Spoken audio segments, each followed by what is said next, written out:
Jesus verskyn aan die disippels. Die nuus dat Jesus se liggaam nie meer in die graf is nie, het vinnig onder Jesus se volgelinge versprei.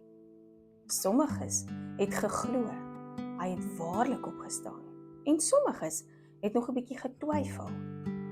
Daardie Sondagmiddag het 2 mans, wat ook van Jesus se volgelinge was, besluit om terug te gaan na die dorp Emmaus, waar hulle gebly het.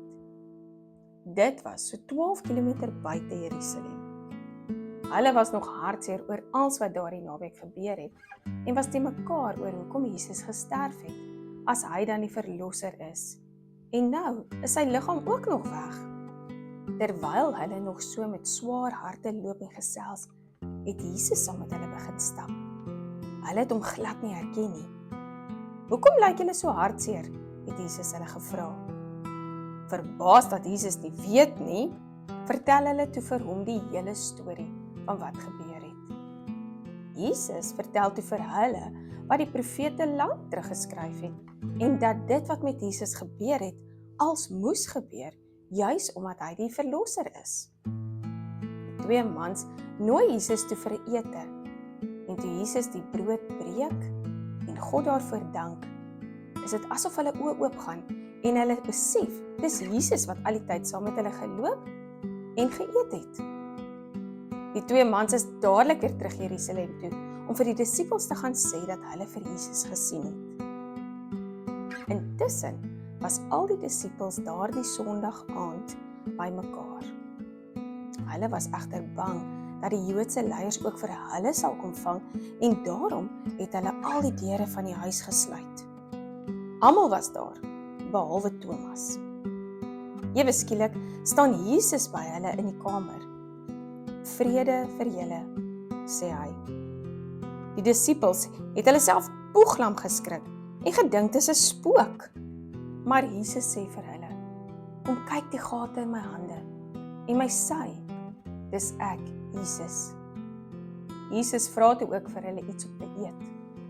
Toe sien die disippels dat Jesus regtig leef. Jesus gee toe vir hulle almal 'n belangrike opdrag. "Alles wat ek julle geleer het, moet julle vir ander mense gaan leer." Jesus beloof toe ook vir die disippels dat God die Heilige Gees sal stuur om hulle te help.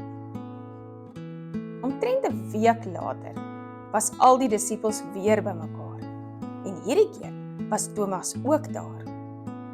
Hy het nog nie vir Jesus gesien nie, en het nog nie geglo dat Jesus regtig opgestaan het nie. Die deure van die huis was weer gesluit, en skielik staan Jesus weer daar tussen hulle. "Vrede vir julle," sê Jesus. Daarna sê hy vir Thomas, "Kom, kyk my hande. Kom sit jou hand hier op my wond, in my sy. Moenie meer twyfel nie, glo net." "My Here, my God," sê Thomas oorweldig. "Thomas, is jy nou oortuig nadat jy my gesien het?" vra Jesus toe. "Gelukkig is die mense wat glo sonder om my te sien." 'n Paar dae later het Petrus en van die disippels besluit om te gaan visvang by die meer van Tiberias, wat ook bekend staan as die see van Galilea. Hulle het die hele nag probeer visvang, maar niks gevang nie.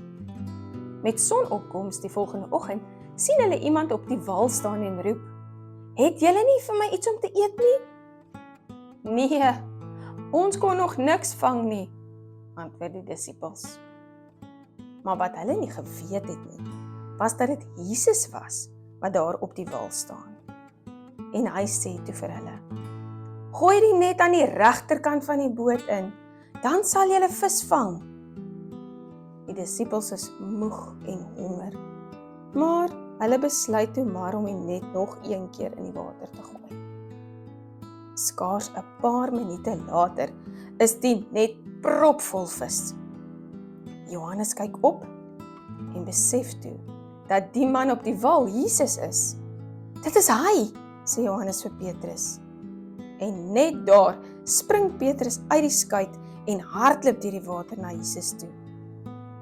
Die ander disippels roei toe nader aan die wal met die nette vol vis.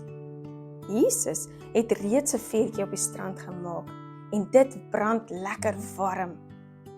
Bring van die vis wat julle gevang het, sê hy vir hulle.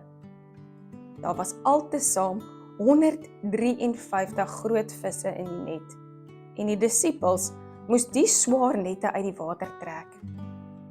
Terwyl hulle almal om die vuurtjie sit en eet, vra Jesus vir Petrus: Petrus, het jy my lief?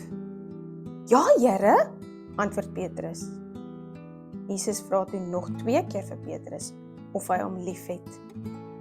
Ja, Here, U weet ek is lief vir U, antwoord Petrus. Jesus gee toe vir Petrus 'n spesiale werk. Petrus, pas my skape op, sê Jesus. En daarmee bedoel Jesus dat Petrus mooi moet kyk na al Jesus se vriende. Jesus het in die verloop van 40 dae na sy opstanding 'n hele paar keer aan sy disippels verskyn en tyd saam met hulle spandeer.